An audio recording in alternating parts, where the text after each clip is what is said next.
இன்றைக்கி சினிமா உலகத்தில் யார் யாரெல்லாம் என்னென்ன சம்பளம் வாங்குறாங்க அப்படின்றது ரசிகன் உட்பட எல்லாருக்கும் தெரிஞ்சிருக்கும்போது சினிமாவிலேயே இருக்கிற திரைக்கலைஞர்களுக்கு தெரியாதா என்ன?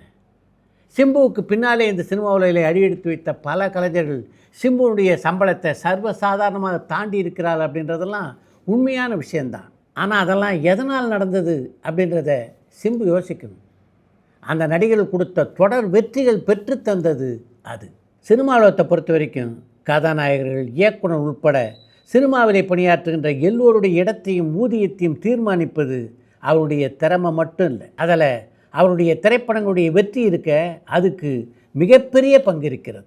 தொடர்ந்து பல படங்களில் நடித்து சிம்பு வெற்றிகளை குவிக்க தொடங்கினார்னா இப்போ என்ன சம்பளம் வாங்குறாரோ அது மாதிரி 2-3 மடங்கு சம்பளத்தை கொடுக்க தயாரிப்பாளர்கள் சிம்புடைய வீட்டை நோக்கி படையெடுக்க மாட்டாங்களா என்ன? சிம்பு நடித்த மாநாடு திரைப்படம் மிகப்பெரிய வெற்றி, எல்லோரும் ஒத்துக்கொள்வார்கள். ஆனால் அந்த படத்துக்கு பின்னால் இன்று வரையிலே சிம்பு நடித்து எந்த படம் வெற்றி பெற்றிருக்கிறது?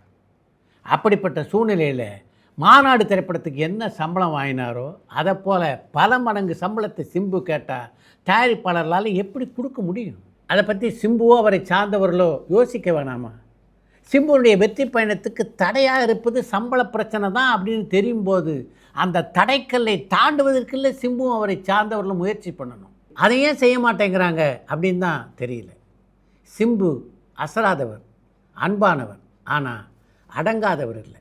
சொல்லக்கூடியவர்கள் சொன்னால் நிச்சயமாக கேட்டுக்கொள்ளக்கூடியவர் தான் சிம்பு. சிம்புடைய நட்பு வலயத்தில் இருக்கின்ற அவருடைய நெருங்கிய நண்பர்கள் தன்னுடைய நண்பனுக்கு ஏதாவது செய்யணும் அப்படின்னு விரும்பினாங்கன்னா அவங்க செய்ய வேண்டிய முதல் காரியம் இந்த யதார்த்த நிலையை சிம்புவுக்கு புரிய வைப்பது தான்.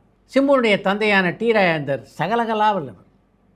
அவர் ஒரு இயக்குனர், நடிகர் மட்டும் இல்லை, திரைப்பட தயாரிப்பாளர், திரைப்பட விநியோகஸ்தர், திரையரங்கு உரிமையாளர், இப்படி பல தகுதிகளில் வெற்றிகளை பார்த்தவர். அவருக்கு தெரியாத சினிமாவா? 2025ஆம் ஆண்டில் ஏற்கனவே பாதியை நாம் கடந்துட்டோம்.